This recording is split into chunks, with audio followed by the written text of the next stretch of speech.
But we had indoor plumbing. We had indoor plumbing, and Dad built a septic tank out there in the back. And so we were really modern for the 1920s and 30s. Okay.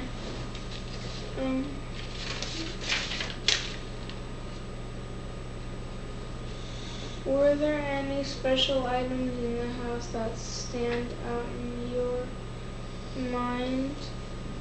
Any special? Favorite possessions of yours, your parents or siblings? No, I don't remember anything special. The house was just an ordinary farmhouse. And when I was 7 years old, my dad decided to quit farming. In 1929 there was what they call the stock market crash. Everything went cheap, and the price of cotton went so low that it was lower than it cost to raise the cotton. So Dad put that cotton in a warehouse and borrowed against it for several years, waiting for the price to go up. It never did go up, and finally he borrowed all the money that the cotton was worth, and the cotton was gone, and he'd used the money up. And that's when he decided he was not going to farm for a living. There's too much, farmers have to gamble with prices and with the weather. So he had been teaching at the little AD school and was principal there. So he got a job at Beasley as the school superintendent. So that's when he moved and left the farm.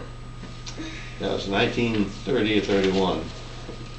And so then I was 7 then, and I stayed there till I went to college when I was 20, and went to college. And then from the college I went into the Army because the war came on.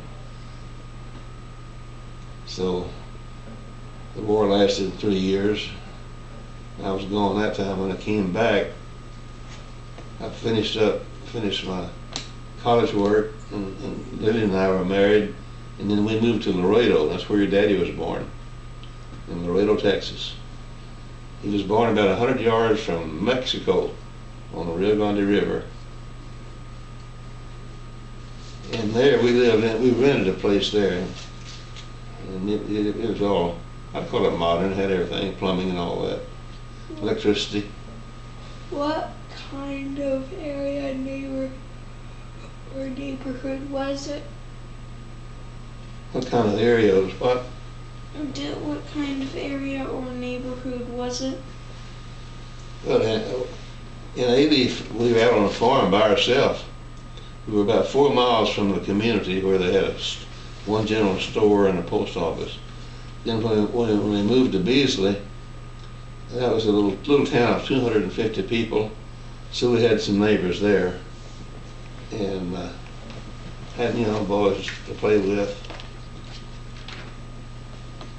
Sometime I'll have to take you down to Beasley and let you see where we live. The house we lived in is gone now, but I can show you where we were. And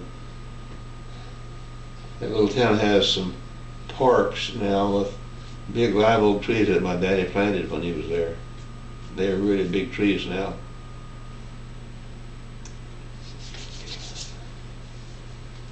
It's about 100 miles from here. Did your town have a railroad post office? Yeah, that's a good question. Good question. What kind of stores or? The railroad came right through our little town. Yeah, it was called the Macaroni Line because the man that built it was an Italian. He was a Celt in Italy. Came over here and he built the line from Houston to Victoria. Went right through our little town. And the train came by in the morning and dropped the mail off. It went down to Victoria, then it turned around, went back to Houston again, came back in the afternoon. So we had a railroad, we had a post office there. People used to go down there when the train came in, and just see who would get off the train.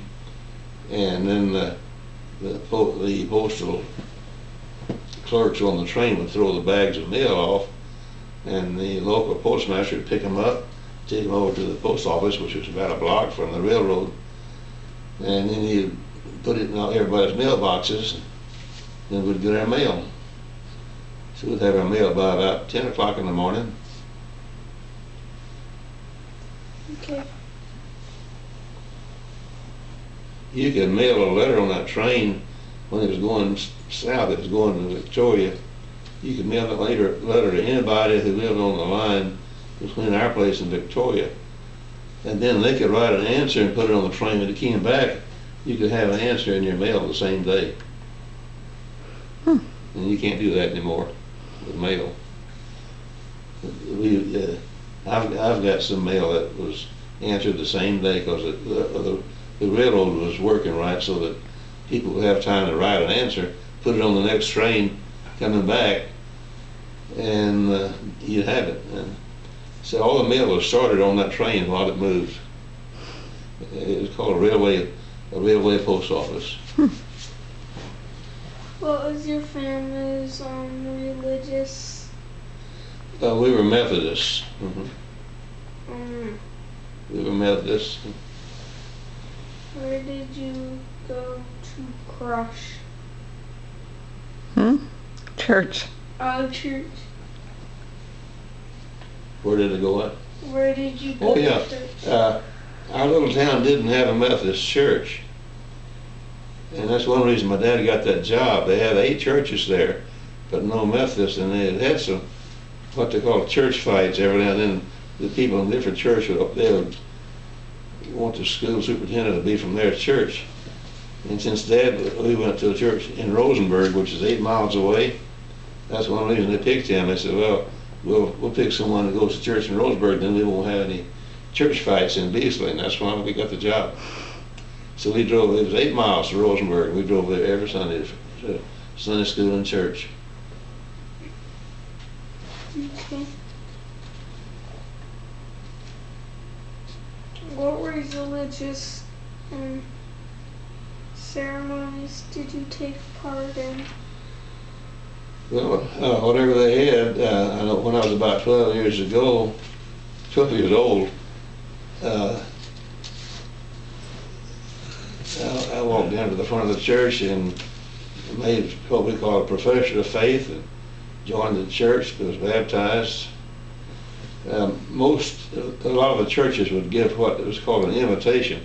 When the church service is over, the pastor would say if there's anyone here who would like to make a profession of faith, they can come forward and do so now. And so you walk down to the front of the church, and that's how you join the church.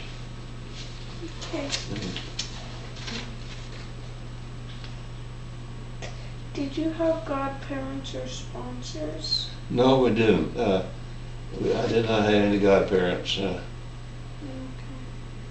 Where did The Methodist Church, some of them do it, but it's not very, they don't do it a lot. So I don't remember any of the kids that I went to school with having godparents. Where did you go to school? Where? Yeah, I went to the Beasley School, and from first grade till I graduated. And then you just need to go 11 years. So in the 11th grade you were a senior and you graduated. Now I believe it's 12 years.